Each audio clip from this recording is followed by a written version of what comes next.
Hello students, स्वागत है आपका स्कोर मोड पे। तो आज से हम लोग एक नया सीरीज चालू करने जा रहे हैं 20 का डोज हर रोज़। ठीक है, इसमें हम लोग डेली 20 क्वेश्चंस ऑब्जेक्टिव का डिस्कशन करेंगे, लूसेंट का। ठीक है, चलिए आज का शुरू करते हैं।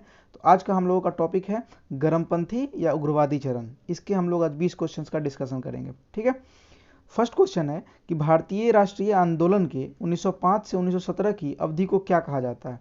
तो इनको कहा जाता है उग्रवादी चरण। ठीक है, चलिए क्वेश्चन नंबर 2 कि लॉर्ड कर्जन के शासनकाल का सबसे मूर्खतापूर्ण कार्य जिसने उग्र राष्ट्रीयता को जन्म दिया वह क्या था? तो वह था 1905 का बंगाल विभाजन। ठीक है, चलिए नेक्स्ट है कि निम्न में से कौन सा साधन उग्रवादियों से संबंधित नहीं है? तो उसका आंसर हो जाएगा ऑप्शन नंबर ए, स्वदेशी आंदोलन। नेक्स्ट देखते हैं कि भारत में उग्र राष्ट्रीयता के जन्मदाता तथा निर्भयता से राष्ट्र की वेदना को प्रकट करने वाले प्रथम भारतीय कौन थे? तो इसका श्रेय बाल गंगाधर तिलक को जाता है। ठीक है, चलिए नेक्स्ट पे आते हैं हम लोग कि भारतीय राष्ट्रीय कांग्रेस की सबसे पहली महिला अध्यक्ष कौन थी? तो सबसे पहली महिला अध्यक्ष थी एनी बेसेंट। और अगर पूछा जाए कि प्रथम भारतीय महिला अध्यक्ष कौन थी इंडियन, तो वो थी सरोजनी नायडू। ठीक है, चलिए नेक्स्ट पे आते हैं हम लोग क्वेश्चन नंबर 6। वर्ष 1905 के बंगाल विभाजन के समय वायसराय कौन था? ठीक है, तो उस समय वायसराय था लॉर्ड कर्जन, ऑप्शन नंबर ए। चलिए, गदर पार्टी के एक प्रमुख नेता थे, तो ये थे लाला हरदयाल। नेक्स्ट पे आते हैं कि निम्न में से किसने गाड़ी पर यह मानकर बम फेंका था कि उसमें मुजफ्फरपुर के न्यायाधीश किंग्सफोर्ड बैठे थे? ठीक है, तो इसका आंसर हो जाएगा खुदीराम बोस और प्रफुल्ल चाकी। ठीक है, 9 पे आते हैं। स्वराज मेरा जन्मसिद्ध अधिकार है और मैं उसे लेकर रहूंगा, यह किसने कहा था? तो यह कथन है बाल गंगाधर तिलक का। चलिए नेक्स्ट पे आते हैं कि मार्लो मिंटो रिफॉर्म यह कब प्रस्तुत किया गया था? तो Morley Minto 1909, option number A सही हो जाएगा।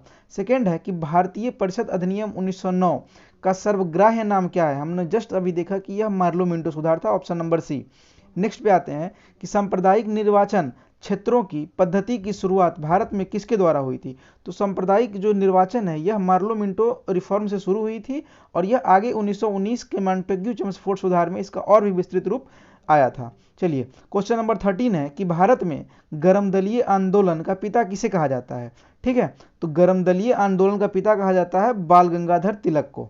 चलिए नेक्स्ट पे आते हैं कि निम्न में से कौन एक क्रांतिकारी थे जो बाद में एक योगी और दार्शनिक बन गए? तो ये अरविंद घोष थे, इनको योगी राज अरविंद घोष भी बोला जाता है। ठीक है, इनको योगी राज भी बोला जाता है, योगी राज अरविंद घोष। चलिए नेक्स्ट पे आते हैं। वर्ष 1909 में मैडम भीखाजी रुस्तम कामा पेरिस में निम्नलिखित में से कौन सा समाचार पत्र प्रकाशित करती थी? तो वो पेट्रियट प्रकाशित करती थी। ठीक है, चलिए नेक्स्ट पे आते हैं कि भारत में मुस्लिम लीग की स्थापना किस वर्ष हुई थी? तो मुस्लिम लीग की स्थापना 1906 में हुई थी। नेक्स्ट पे आते हैं द्विराष्ट्र सिद्धांत और पाकिस्तान की मांग, ये सभी शामिल नहीं थी, तो इसका उत्तर हो जाएगा उपयुक्त सभी। ठीक है, चलिए नेक्स्ट पे आते हैं कि 1916 में मद्रास में होम रूल मूवमेंट कहाँ? मद्रास में। इसके प्रवर्तक कौन थे? तो इसके प्रवर्तक थी एनी बेसेंट।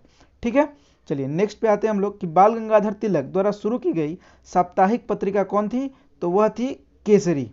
ठीक है, यह केसरी शुरू की गई थी बाल गंगाधर तिलक के द्वारा। नेक्स्ट पे आते हैं कि शेर पंजाब किसको कहा जाता है? लाला लाजपत राय को कहा जाता है। ठीक है, तो हम लोगों ने देख लिया 20 क्वेश्चंस। आज के 20 क्वेश्चंस हम लोगों ने मॉडर्न हिस्ट्री के डिस्कशन किया।